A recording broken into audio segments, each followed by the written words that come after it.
பிரியமானவர்களே, கர்த்தருடைய பரிசுத்த நாமத்தில் உங்கள் அனைவருக்கும் ஸ்தோத்திரம். கானானூர் குமாரத்திகளே பெண் கொள்ள வேண்டாம் என்று அப்ரகாம் தன் வேலைக்காரருக்கு ஏன் சொன்னார்?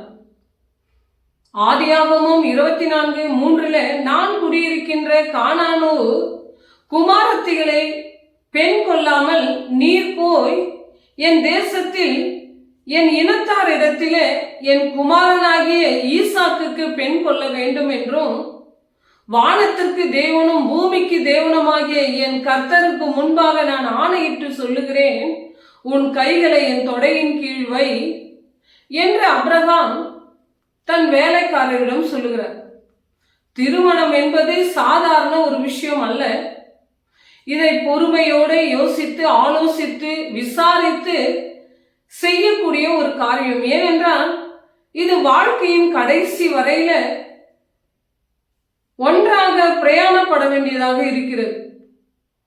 திருமணம் என்பது இரண்டு மனங்களும் ஒன்றாக சேர்ந்து தன் குடும்பத்தை கட்டக்கூடியதாக இருக்கிறதினால் திருமண பந்தம் என்பது உடன்படிக்கையின் அடையாளமாய் இருக்கிறது.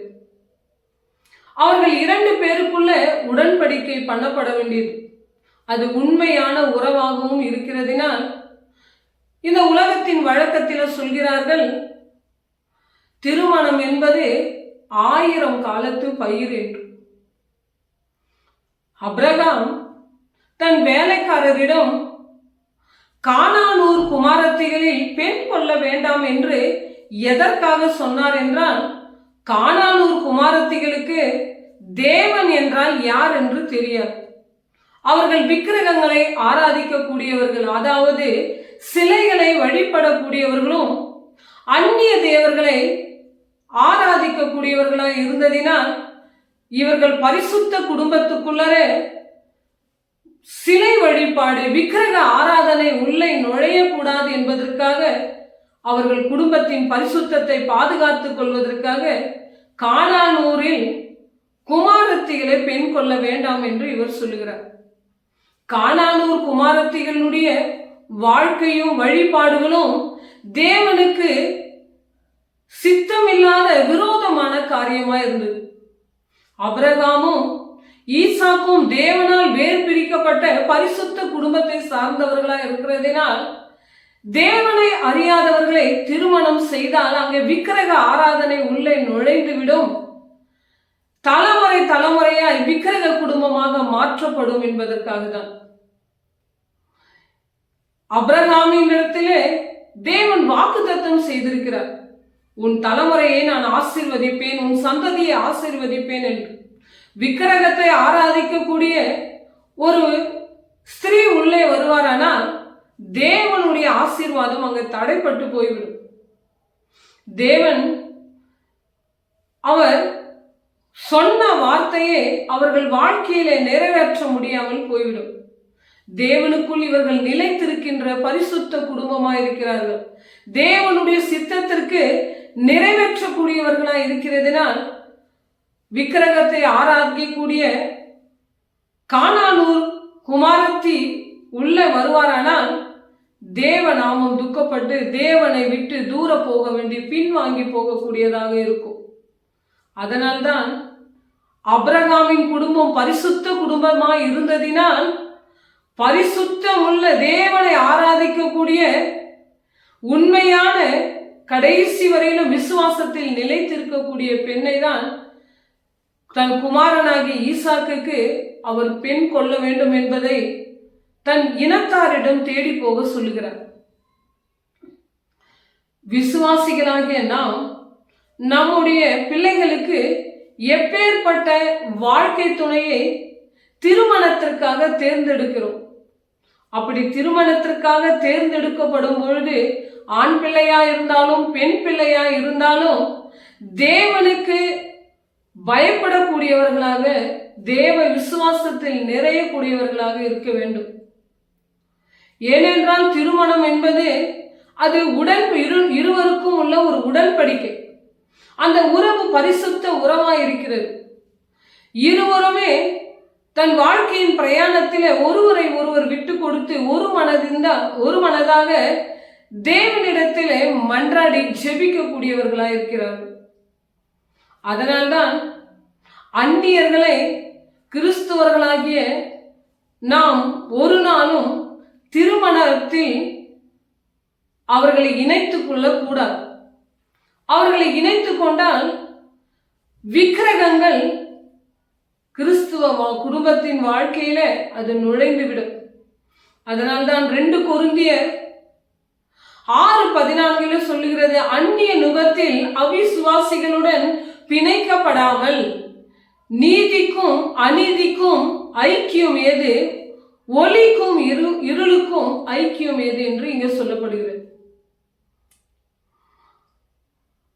தேவனை அறியாத அந்நியர்களை திருமணம் செய்தால் எதையெல்லாம் நாம் இழக்கக்கூடியவர்களாக இருப்போம். தேவனுடைய சித்தத்தின்படி இல்லாமல் தானே யாரையாகிலும் திருமணம் செய்வோமானால் அது கண்டிப்பாக தேவனுடைய ஆசீர்வாதத்தின்படி நடந்த திருமணமாய் இருக்க முடியாது. அப்பேற்பட்டவர்களை திருமணம் செய்யும் பொழுது தேவனுடைய அபிஷேகத்தை இழந்து பின்வாங்கி போய்விடுவோம். அந்நியர்களை திருமணம் செய்யும் போது குடும்பங்கள், குழந்தைகள், தலைமுறைகள் என்று வரும் பொழுது விசுவாசம் அற்றவர்களாய், தேவ விசுவாசம் இல்லாதவர்களாய், தேவனுக்குள் பரிசுத்த வாழ்க்கை வாழ முடியாத போய்விடும். அந்நியர்களை திருமணம் செய்யும் பொழுது தேவன் உங்களை குறித்து என்ன அவர் சித்தம் வைத்திருக்கிறாரோ அந்த சித்தம் நிறைவேறாமல் அது தடைப்பட்டு போய்விடும். அந்நியர்களை திருமணம் செய்யும் பொழுது தேவ ஆசீர்வாதத்தை உங்களால் பெற்றுக்கொள்ள முடியாது. ஏனென்றால் அங்கே 2 தேவர்களை ஆராதிக்கக்கூடியதா இருக்கும். அங்கே ஒருமனப்பட்டு ஜெபிக்கிற இடத்தில் தான் நான் இருப்பேன் என்று தேவ வாக்குத்தத்தம் சொன்னதின்படி அங்கே 2 மனங்களும் ஒன்றாக ஜபத்தில இணைய முடியாததினால் எந்த ஒரு ஈவுகளையும் தேவனிடத்திலிருந்து நன்மைகளை பெற்றுக்கொள்ள முடியாமல் இழக்கக்கூடியவர்களாக இருப்பீர்கள். உதாரணமாக சாலமோன் உலகத்தின் ஸ்திரீகள் மேலே அந்நிய ஸ்திரீகளின் மேல் ஆசை கொண்டு அவர்களை விவாகம் முடித்ததினால் அவர்களுடைய ஆசைக்கு இணங்க அவர்கள் விக்கிரகங்களுக்கு ஆலயத்தை கட்டி கொடுத்தார்.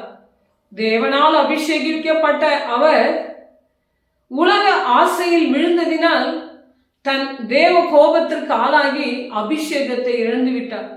அதே போலதான் அந்நியர்களை, தேவனை அறியாதவர்களை திருமணம் செய்வோமானால் நம் வாழ்க்கையில தேவனுடைய பார்வையிலிருந்து நம்ம தூர போய் தேவனிடத்திலிருந்து எதையுமே பெற்றுக்கொள்ள முடியாமல் தேவனை விட்டு பின்வாங்கி போய் நாம் பாவத்தில் வாழக்கூடியவர்களாக இருப்போம். நாம் எப்பேற்பட்டவர்களை திருமணத்திற்கு எப்படி தேர்ந்தெடுக்க வேண்டும்? முதலில தேவ சமூகத்தில காத்திருந்து ஜெபித்து தேவ சித்தம் என்ன, யாரை திருமணம் செய்ய வேண்டும் என்பதை தேவ விருப்பத்தை அறியும் வரையில் பொறுமையாக காத்திருக்க வேண்டும். இரண்டாவதாக தேவன் மேல் விசுவாசம் உள்ள பிள்ளைகளை தான் திருமணத்திற்காக தேர்ந்தெடுக்க வேண்டும். எத்தனை பாடுகள், பிரச்சனைகள் வந்தாலும் இறுதி வரையில நிலையாய் தரித்திருக்கக்கூடியவர்களை தான் திருமணத்திற்கு வாழ்க்கை துணையாக தேர்ந்தெடுக்க வேண்டும். ஏனென்றால் திருமணத்திற்கு முன்பாக நான் திருமணம் உன்னை செய்து கொள்கிறேன், ஆசை நிமித்தம் நான் கிறிஸ்துவுக்குள் வருகிறேன் என்று சொல்லிவிட்டு கொஞ்ச நாட்கள் நடந்துவிட்டு பின்வாங்கி போகக்கூடியவர்கள் எத்தனையோ பேர் உண்டு. அப்பேற்பட்டவர்களுடைய உங்கள் வாழ்க்கை பிரயாணம் இருக்குமானால் நீங்களும் அவர்களோடு சேர்ந்து பின்வாங்கி தேவனை விட்டு தூர போகக்கூடியவர்களா இருப்பீர்கள். அதனாலதான் கடைசி வரையில, இறுதி வரையில எத்தனை பிரச்சனை வந்தாலும் தரித்திருக்கக்கூடியவர்களா என்பதை நீங்கள் எப்பொழுதும் அறிந்து கொள்ள வேண்டும்.